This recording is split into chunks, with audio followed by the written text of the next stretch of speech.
क्या आपने कभी महसूस किया है कि आप मेहनत तो पूरी करते हैं लेकिन किस्मत आपका साथ नहीं देती? कभी लगा है कि कुछ लोगों के लिए मौके खुद ब खुद दरवाजा खटखटाते हैं और कुछ लोग सालों तक इंतजार ही करते रह जाते हैं? अगर हाँ, तो आज की ये कहानी, आज की ये किताब आपकी सोच को हिला देगी, क्योंकि आज हम बात करने वाले हैं एक ऐसे सच की कि किस्मत कोई जादू नहीं है, किस्मत बनाई जाती है। और यही सिखाती है ये किताब, मेक योर ओन लक। आज हम जिस किताब को समझने वाले हैं उसका नाम है मेक योर ओन लक, जिसे लिखा है बॉब मिगलानी और रेहान यार खान ने। ये किताब हमें एक बहुत सीधा संदेश देती है कि आपकी जिंदगी में जो भी अच्छा या बुरा हो रहा है उसके पीछे सिर्फ किस्मत नहीं, बल्कि आपकी सोच, आपके फैसले और आपकी आदतें हैं। ये किताब खास उन लोगों के लिए है जो कहते हैं मेरे साथ तो हमेशा गलत ही होता है, जो मान चुके हैं कि किस्मत उनके खिलाफ है।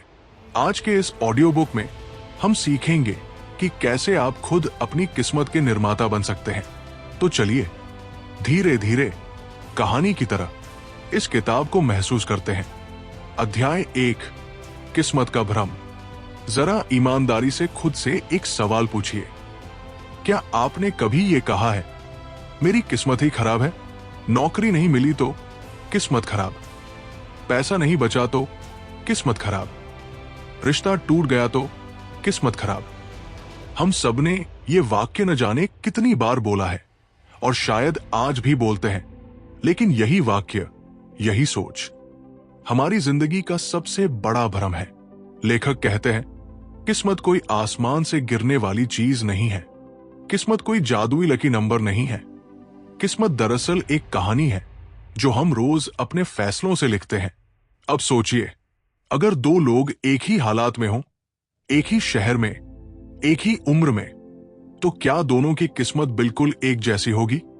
नहीं, क्योंकि फर्क हालात का नहीं होता, फर्क प्रतिक्रिया का होता है। मान लीजिए आप किसी इंटरव्यू में फेल हो गए। एक इंसान कहेगा मेरे साथ हमेशा ऐसा ही होता है। वो घर जाकर निराश होगा, खुद को कोसेगा और अगला मौका भी डर के साथ देगा। दूसरा इंसान कहेगा ठीक है, यहां कमी रह गई। वो सीखेगा, खुद को बेहतर बनाएगा और अगले इंटरव्यू में ज्यादा मजबूत बनकर जाएगा। अब बताइए किसकी किस्मत बेहतर बनेगी? लेखक यहां एक बहुत गहरी बात समझाते हैं। हम किस्मत को बहाना बना लेते हैं ताकि हमें जिम्मेदारी न लेनी पड़े, क्योंकि जिम्मेदारी लेना मुश्किल होता है, खुद को बदलना मुश्किल होता है, लेकिन किस्मत को दोष देना बहुत आसान। लेकिन याद रखिए, जिस दिन आप ये मान लेते हैं कि सब कुछ किस्मत के हाथ में है, उसी दिन आप अपनी ताकत किसी और को दे देते हैं। और जिस दिन आप ये कहते हैं मेरी जिंदगी की जिम्मेदारी मेरी है, उसी दिन आप मजबूत बनते हैं। किस्मत का भ्रम हमें सुस्त बना देता है। वो हमें इंतजार करना सिखाता है कि कभी तो कुछ अच्छा होगा, लेकिन सच्चाई ये है कुछ अच्छा तभी होता है जब हम खुद कुछ करते हैं। खेती का उदाहरण लीजिए, अगर किसान बीज न बोए, पानी न दे, मेहनत न करे और बस आसमान की तरफ देखकर बोले अगर किस्मत में होगा तो फसल होगी, तो क्या फसल उगेगी? बिल्कुल नहीं। ठीक वैसे ही बिना तैयारी, बिना सीखने, बिना कोशिश के अगर हम सफलता की उम्मीद करते हैं तो हम खुद को धोखा दे रहे होते हैं। ये अध्याय हमें झकझोरता है, ये हमें आईना दिखाता है और अंत में एक सवाल छोड़ जाता है, क्या आप अपनी जिंदगी के दर्शक बने रहना चाहते हैं या फिर निर्देशक बनना चाहते हैं? क्योंकि किस्मत दर्शकों के लिए नहीं बनती, किस्मत बनती है उनके लिए जो मंच पर उतरते हैं। अध्याय 2, अवसर हर जगह है, नजर चाहिए। जरा अपने आसपास देखिए, एक पल के लिए रुकिए और अपने जीवन को ध्यान से देखिए। क्या आपको सच में लगता है कि मौके सिर्फ कुछ खास लोगों के लिए बने होते हैं, या फिर आपको लगता है कि इस दुनिया में अवसर बहुत कम है और वही लोग आगे बढ़ पाते हैं जिनकी किस्मत पहले से लिखी हुई होती है? लेखक इस अध्याय में सबसे पहले इसी सोच को तोड़ते हैं। वो कहते हैं अवसर कभी कम नहीं होते, कम होती है तो सिर्फ एक चीज, नजर। एक ही शहर में, एक ही सड़क पर, एक ही समय पर दो लोग चलते हैं। एक आदमी चारों तरफ देखकर कहता है, यहां तो कुछ है ही नहीं, ये जगह तो बेकार है। दूसरा आदमी उसी जगह खड़ा होकर कहता है, यहीं से तो कुछ नया शुरू किया जा सकता है, यही तो मौका छुपा है। अब जरा सोचिए, फर्क क्या है? सड़क वही है, हालात वही है, लेकिन नजर अलग है। हम में से ज्यादातर लोग मौकों को तब पहचानते हैं जब वो पूरी तरह सुरक्षित हो, जब उनमें कोई जोखिम न हो, जब असफल होने का डर बिल्कुल न के बराबर हो। लेकिन लेखक कहते हैं, सच्चे अवसर कभी आरामदायक नहीं होते। सच्चे अवसर अक्सर डर के कपड़े पहनकर आते हैं। नई नौकरी का मौका, डर लगता है। नया काम शुरू करना, डर लगता है। नई जगह जाना, डर लगता है। नई जिम्मेदारी लेना, डर लगता है। और यही डर हमारी आंखों पर पट्टी बांध देता है।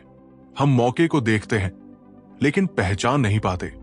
लेखक एक बहुत जरूरी बात बताते हैं, अवसर हमेशा समस्या के रूप में सामने आते हैं। जब भी जिंदगी में कोई परेशानी आए, कोई दबाव आए, कोई उलझन आए, तो समझ जाइए यही कहीं अवसर छुपा है। मान लीजिए आपकी कंपनी में काम का दबाव बहुत बढ़ गया है। एक इंसान बोलेगा, यहां काम करना मुश्किल है, ये नौकरी ही बेकार है। दूसरा इंसान सोचेगा, अगर मैं इस दबाव को संभालना सीख लूं, अगर मैं इस चुनौती से निकल गया, तो मैं बाकियों से कहीं आगे निकल सकता हूं। दोनों एक ही स्थिति में हैं, लेकिन एक के लिए यह बोझ बन जाता है और दूसरे के लिए यही सीढ़ी बन जाती है। लेखक कहते हैं, अवसर को देखने के लिए आपको सवाल पूछने होंगे। ये क्यों हो रहा है? इससे मुझे क्या सीख मिल रही है? इस स्थिति का सही उपयोग कैसे किया जा सकता है? मैं इसे अपने पक्ष में कैसे बदल सकता हूं? जो इंसान सवाल पूछता है वही इंसान आगे बढ़ता है। जो सिर्फ शिकायत करता है वो वही रुक जाता है। अवसर अक्सर शोर नहीं करते, वो ढोल नहीं पीटते, वो चुपचाप आते हैं और चुपचाप चले भी जाते हैं। और अगर आपकी नजर तैयार नहीं है, अगर आपका मन डर से भरा हुआ है, तो आप उन्हें पहचान ही नहीं पाएंगे। याद रखिए, हर सफल इंसान के पीछे एक नहीं, 10 नहीं, बल्कि सैकड़ों छोड़े गए मौके होते हैं। लेकिन फर्क यह है, उसने सबको पकड़ने की कोशिश नहीं की। उसने सही मौके को पहचाना और उसी को थाम लिया।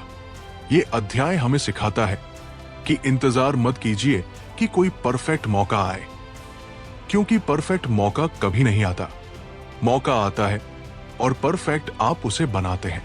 तो अगली बार जब जिंदगी आपके सामने कोई समस्या रखे, कोई चुनौती रखे, कोई डर खड़ा करे, तो पीछे मत हटिए। बस एक पल रुककर सोचिए, शायद यही कहीं मेरी किस्मत छुपी है। अध्याय 3, छोटे कदम, बड़ी किस्मत। हम अक्सर ऐसा सोचते हैं कि अगर जिंदगी बदलनी है तो कुछ बहुत बड़ा करना पड़ेगा। एक बड़ा मौका, एक बड़ा ब्रेक, या फिर एक ऐसा फैसला जो सब कुछ एक ही दिन में बदल दे। लेकिन लेखक इस अध्याय में हमारी इसी सोच को धीरे धीरे, शांति से और बहुत गहराई से तोड़ते हैं। वो कहते हैं, किस्मत किसी एक दिन में नहीं बदलती, किस्मत किसी एक छलांग से नहीं बदलती। किस्मत बदलती है छोटे छोटे कदमों से जो हम रोज उठाते हैं, अक्सर बिना ज्यादा ध्यान दिए। जरा सोचिए, अगर कोई पहाड़ चढ़ना चाहता है तो क्या वो एक ही कदम में शिखर तक पहुंच जाता है? बिल्कुल नहीं। वो हर कदम बहुत संभल कर रखता है, कभी रुकता है, कभी सांस लेता है, फिसलने से बचता है और फिर दोबारा आगे बढ़ता है। किस्मत भी ठीक वैसी ही है। हर दिन लिया गया एक छोटा लेकिन सही फैसला, हर दिन की गई थोड़ी सी ईमानदार मेहनत, धीरे धीरे आपकी सोच, आपकी आदतें और आपकी दिशा बदल देती है। समस्या यह है कि हम में से ज्यादातर लोग जल्दी हार मान लेते हैं, क्योंकि हमें तुरंत नतीजे चाहिए। आज पढ़ा, आज सफलता, आज मेहनत, आज पहचान। हम चाहते हैं कि परिणाम जल्दी आए, लेकिन प्रक्रिया से हम ऊब जाते हैं। लेकिन जिंदगी ऐसे नहीं चलती। लेखक कहते हैं, जो लोग रोज थोड़ा थोड़ा बेहतर बनने पर ध्यान देते हैं, जो आज से बेहतर कल बनने की कोशिश करते हैं, वही लोग कुछ सालों में दूसरों से बहुत आगे निकल जाते हैं। मान लीजिए दो दोस्त हैं, एक ही उम्र के, एक ही हालात में। एक दोस्त रोज आधा घंटा कुछ नया सीखता है, खुद पर काम करता है। दूसरा दोस्त कहता है, आज मन नहीं है, कल देखेंगे, अभी बहुत समय है। एक महीने में शायद कोई फर्क न दिखे, एक साल में थोड़ा फर्क दिखेगा, लेकिन 5 साल बाद दोनों की जिंदगी पूरी तरह अलग अलग दिशा में होगी। क्यों? क्योंकि एक ने हर दिन छोटे कदम उठाए और दूसरे ने हर दिन इंतजार किया। ये अध्याय हमें एक बहुत जरूरी बात सिखाता है। निरंतरता किस्मत की सबसे बड़ी साथी है। आप चाहे जितने छोटे कदम ले, आपकी शुरुआत चाहे कितनी भी छोटी क्यों न हो, बस रुकिए मत। अगर आज आप सिर्फ एक फोन कॉल करते हैं, एक पन्ना पढ़ते हैं, एक नई आदत की शुरुआत करते हैं या एक गलत आदत को छोड़ते हैं, तो समझ लीजिए आपने किस्मत को हल्का सा धक्का दे दिया है। और यही छोटे छोटे धक्के समय के साथ एक बहुत बड़ा बदलाव बन जाते हैं। लेखक यहां एक बहुत सुंदर उदाहरण देते हैं। नदी जब बहती है तो वो रास्ते में आने वाली चट्टानों से टकराती है हर दिन, लेकिन नदी हार नहीं मानती, वो रुकती नहीं, वो बहती रहती है और एक दिन वही कठोर चट्टानें उसके लिए रास्ता बन जाती है। ठीक वैसे ही अगर आप रोज थोड़ा थोड़ा आगे बढ़ते रहें, तो जो आज मुश्किल लग रहा है, जो आज असंभव लगता है, वही कल आपकी सबसे बड़ी ताकत बन जाएगा। याद रखिए, किस्मत बहादुरों को नहीं, किस्मत उन लोगों को मिलती है जो लगातार चलते रहते हैं, भले ही रफ्तार धीमी क्यों न हो। तो आज से किसी बड़े चमत्कार का इंतजार मत कीजिए, बस आज एक छोटा सा कदम उठाइए, क्योंकि वही छोटा कदम धीरे धीरे आपकी बड़ी किस्मत की शुरुआत बन जाता है। अध्याय 4, लोगों की ताकत। जरा ठहरिए, एक पल के लिए रुकिए और शांति से सोचिए। आप आज जो भी है, जैसा भी सोचते हैं, जैसे भी फैसले लेते हैं, जैसी जिंदगी जी रहे हैं, उसमें सबसे बड़ा हाथ किसका है? आपके आसपास के लोगों का। लेखक इस अध्याय में एक बहुत सादा लेकिन बेहद गहरा सच बताते हैं। इंसान अकेले कुछ नहीं बनता। आप कितने भी मेहनती क्यों न हो, आप कितने भी प्रतिभाशाली क्यों न हो, अगर आपके आसपास के लोग आपको पीछे खींच रहे हैं, तो आपकी रफ्तार अपने आप धीमी हो जाती है। आपकी किस्मत सिर्फ आपकी मेहनत से नहीं बनती, बल्कि उन लोगों से बनती है जिनके बीच आप रोज रहते हैं। क्योंकि लोग धीरे धीरे आपकी सोच बनाते हैं और वही सोच धीरे धीरे आपकी पूरी जिंदगी बन जाती है। अगर आप दिन रात शिकायत करने वालों के बीच रहते हैं, तो बिना जाने बिना समझे आप भी शिकायत करने लगते हैं। अगर आप डर में जीने वालों के साथ रहते हैं, तो आपके सपने भी डरने लगते हैं, सिकुड़ने लगते हैं। लेकिन अगर आप आगे बढ़ने वालों के साथ रहते हैं, जो लोग समाधान ढूंढते हैं, जो लोग सीखते रहते हैं, तो आपकी सोच बदलने लगती है और उसी के साथ आपकी किस्मत भी चलने लगती है। लेखक कहते हैं, लोग आपकी ऊर्जा तय करते हैं। कुछ लोग ऐसे होते हैं जो आपसे बात करके आपको थका देते हैं। कुछ लोग ऐसे होते हैं जो आपकी उम्मीदों को धीरे धीरे तोड़ देते हैं। और कुछ लोग ऐसे भी होते हैं जो आपसे मिले बिना बिना कुछ कहे ही आपके अंदर नई ताकत भर देते हैं। अब जरा अपने जीवन को देखिए। क्या आपके आसपास ऐसे लोग हैं जो अक्सर कहते हैं, ये नहीं हो सकता, इसमें बहुत रिस्क है, तुमसे नहीं होगा? अगर हां, तो समझ लीजिए वो लोग जानबूझकर नहीं, लेकिन अनजाने में आपकी किस्मत पर ब्रेक लगा रहे हैं। लेकिन लेखक यहां एक बहुत समझदारी की बात भी कहते हैं। आपको हर किसी से रिश्ता तोड़ने की जरूरत नहीं। आपको बस ये सीखना है कि किसकी बात दिल में रखनी है और किसकी बात सिर्फ कान तक ही सीमित रखनी है। हर सलाह उपयोगी नहीं होती, हर राय सच नहीं होती। किस्मत बनाने वाले लोग सही लोगों को चुनते हैं। वो सलाह हर किसी से नहीं लेते, वो रास्ता हर किसी से नहीं पूछते, वो उन लोगों के पास जाते हैं जो वहां पहुंच चुके होते हैं, जहां वो खुद पहुंचना चाहते हैं। इस अध्याय में नेटवर्क की ताकत पर खास जोर दिया गया है। नेटवर्क का मतलब सिर्फ जान पहचान नहीं होता। नेटवर्क का मतलब होता है विश्वास, सम्मान और सही समय पर एक दूसरे के काम आना। एक सही इंसान से जुड़ना, एक सही बातचीत करना या सही समय पर मिली एक छोटी सी सलाह आपकी पूरी जिंदगी की दिशा बदल सकती है। लेखक कहते हैं, मदद मांगना कमजोरी नहीं है, मदद मांगना बुद्धिमानी है। जो इंसान मदद मांगने से डरता है वो अक्सर अकेला ही संघर्ष करता रह जाता है। लेकिन जो इंसान लोगों से जुड़ना जानता है, जो संवाद करना जानता है, वो वहां भी रास्ते बना लेता है जहां रास्ते होते ही नहीं। एक और बहुत जरूरी बात, आप खुद भी किसी की किस्मत बन सकते हैं जब आप किसी की मदद करते हैं, जब आप किसी को आगे बढ़ाते हैं, जब आप किसी को सही दिशा दिखाते हैं, तो जिंदगी किसी न किसी रूप में वो आपको जरूर लौटा कर देती है। लोगों की ताकत सिर्फ लेने में नहीं होती, देने में भी होती है। इस अध्याय का सार बहुत साफ और सीधा है। अगर आप अपनी किस्मत बदलना चाहते हैं तो सबसे पहले अपने आसपास की दुनिया बदलिए, अपने शब्द बदलिए, अपने रिश्ते बदलिए, अपने संवाद बदलिए और अपनी संगत पर ध्यान दीजिए, क्योंकि सही लोग सही समय पर आपको सही जगह पहुंचा देते हैं। और अक्सर जिसे हम किस्मत कहते हैं वो असल में सही लोगों का ही नाम होता है। अध्याय 5, जिम्मेदारी ही असली आजादी है।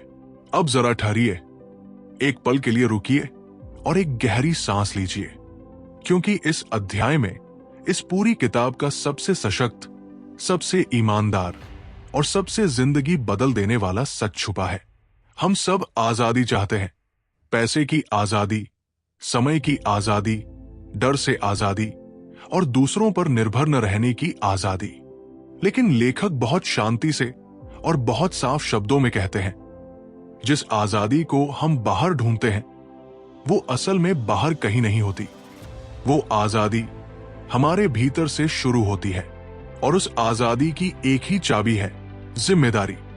अक्सर हम अपनी जिंदगी के बारे में कहते हैं, मेरे हालात ऐसे हैं, मेरे माता पिता ऐसे थे, मेरी परवरिश ऐसी थी, मेरी नौकरी ऐसी है, मेरे पास मौके नहीं थे।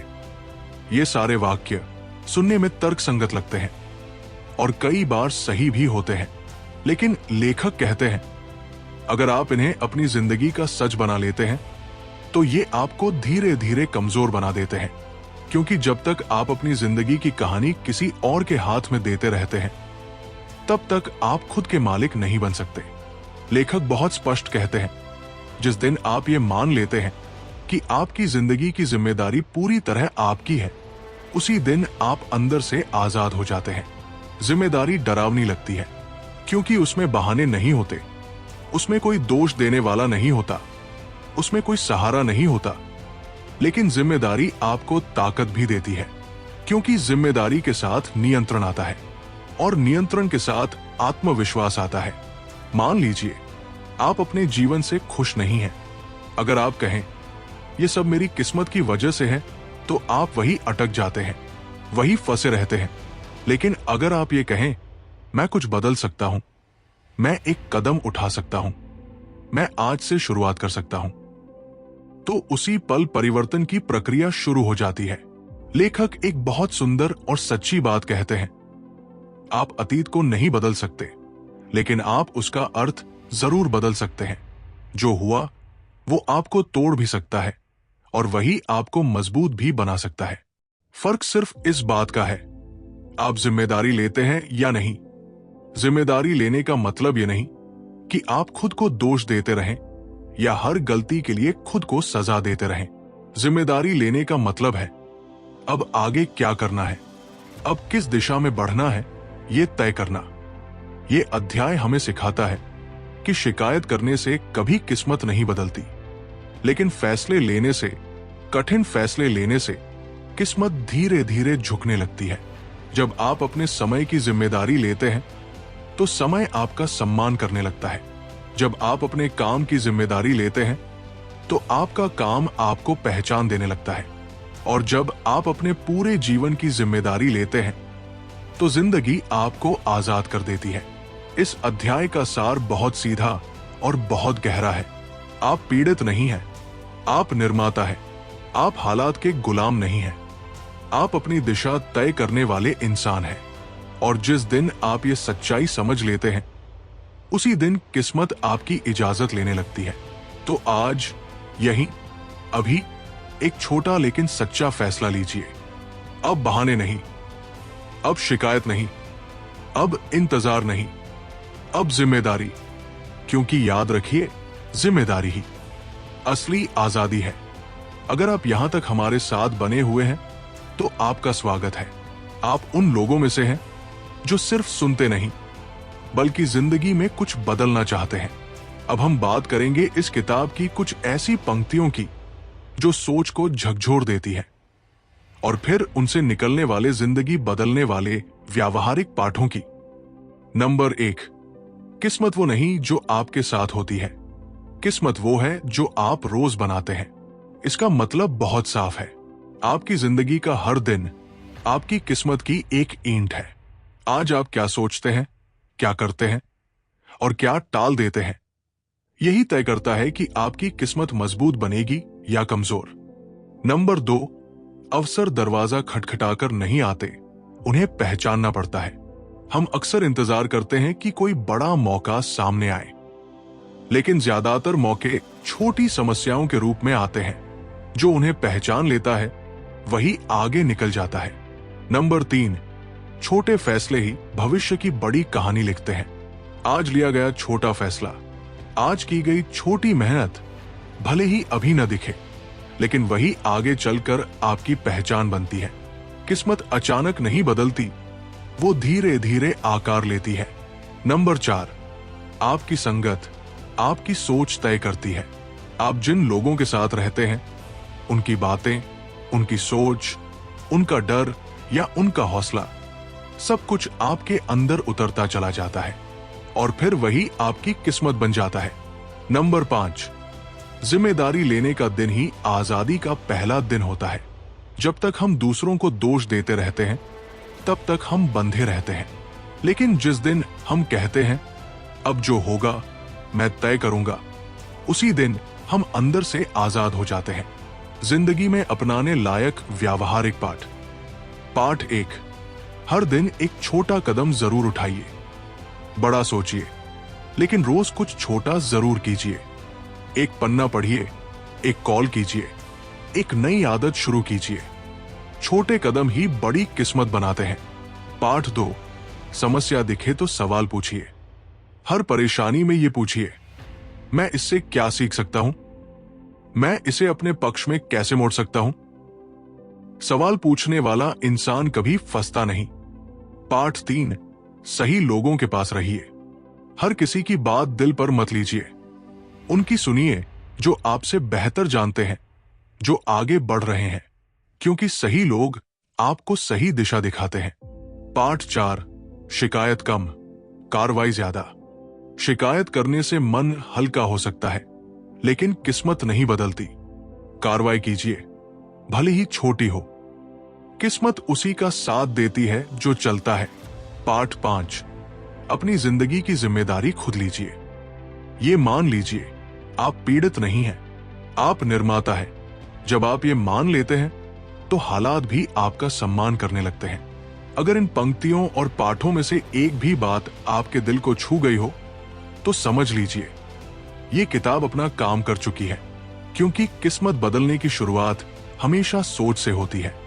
अब हम लोग इस किताब की आखिरी पड़ाव पर आ चुके हैं। अब समय है पूरी किताब को एक गहरी सांस के साथ संक्षेप में समझने का। मेक योर ओन लक हमें कोई जादू नहीं सिखाती, ये हमें कोई शॉर्टकट नहीं दिखाती। ये किताब हमें एक ईमानदार आईना दिखाती है। ये हमें बताती है कि किस्मत कोई बाहरी ताकत नहीं, किस्मत हमारे रोज के फैसलों का नतीजा है। हमने सीखा कि किस्मत को दोष देना आसान है, लेकिन जिम्मेदारी लेना जिंदगी बदल देता है। हमने ये भी समझा कि अवसर हर जगह होते हैं, बस उन्हें देखने की नजर चाहिए। छोटे छोटे कदम जो आज मामूली लगते हैं, वही कल बड़ी किस्मत बन जाते हैं। सही लोग, सही संगत और सही संवाद जिंदगी की दिशा बदल सकते हैं। और सबसे बड़ी बात, जिस दिन हम अपनी जिंदगी की पूरी जिम्मेदारी ले लेते हैं, उसी दिन हम वाकई आजाद हो जाते हैं। ये किताब हमें ये एहसास दिलाती है कि आप इंतजार करने वाले नहीं हैं, आप बनाने वाले हैं। आप हालात के गुलाम नहीं हैं, आप अपनी किस्मत के शिल्पकार हैं। तो आज यहीं अभी एक छोटा सा फैसला लीजिए। अब बहाने नहीं, अब डर नहीं, अब हर दिन अपनी किस्मत बनाने का एक नया मौका। क्योंकि याद रखिए, किस्मत उन्हीं का साथ देती है जो खुद अपने लिए खड़े होते हैं।